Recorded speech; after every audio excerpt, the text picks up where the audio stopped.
I did. I'll make this as brief as possible. My grandmother got into writing in her late 60s, and she wrote short stories, and she was a huge fan of Truman Capote and the book In Cold Blood, which was at the same time another mass murder that happened where I grew up in Missouri and Kansas.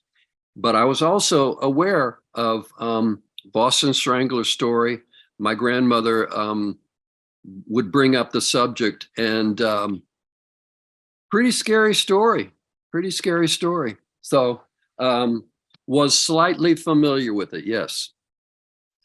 Jack McClane in this film is the managing editor, and there's a hierarchy in the newsroom, and he's up there. So these women journalists, all the journalists have to, get by him to prove themselves. This is a working class paper that I think is part of the, remains part of the story in the film. It's just merging with the Hearst Corporation. And so it's a tough arena. I was directed to great source material about what it was like to work in the newsroom in the early 60s. And, pre-computer, so much legwork, so much knocking on the doors, trying to get interviews. And then imagine you're a woman journalist in the early 60s.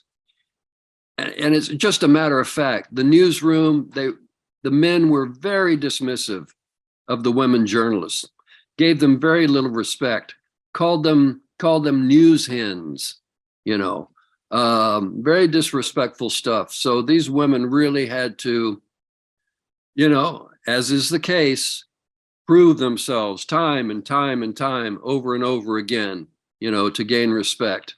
And the movie does an honorable job of really zeroing in on that, how hard it was.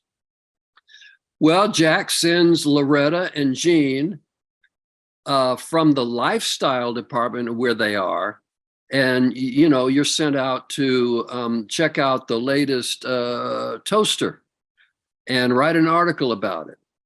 And here is Loretta at the scoops board with this seeing that there are a number of murders, and she says there may be a connection. Jack McClane is not too interested. He's not too interested.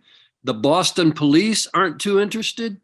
They actually don't want to develop this story too much because they can't come up with any clues, And these women, once again, they prove themselves, they do the legwork and, uncover and connect all of these murders.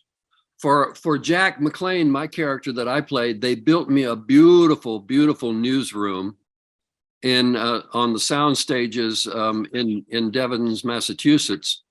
And so all of my scenes were in the newsroom. These women had to prove themselves. Once again, I was as rude to them as any of the other journalists, male journalists. And the working with these women was delightful. Kira took on quite a load. This was still about this time last year, so COVID was still going on. I appreciated the security that they did in stepping into the soundstage. You were immediately swabbed and tested.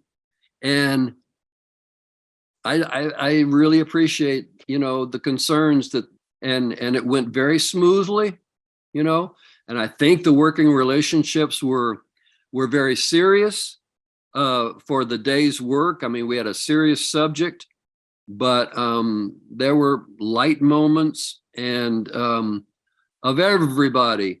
Carrie Coon was the one who came on set and cracked us up. When we were getting a little too serious, she'd always have something to lighten the moment. So it was appreciated. Matt is he's my kind of director. He cast me. I assume thinking that, oh, this guy can pull off the character. He was very helpful with research. He grew up here, so he really knew, he got the Boston cadence, and the research that he did was remarkable. And he gave me free rein.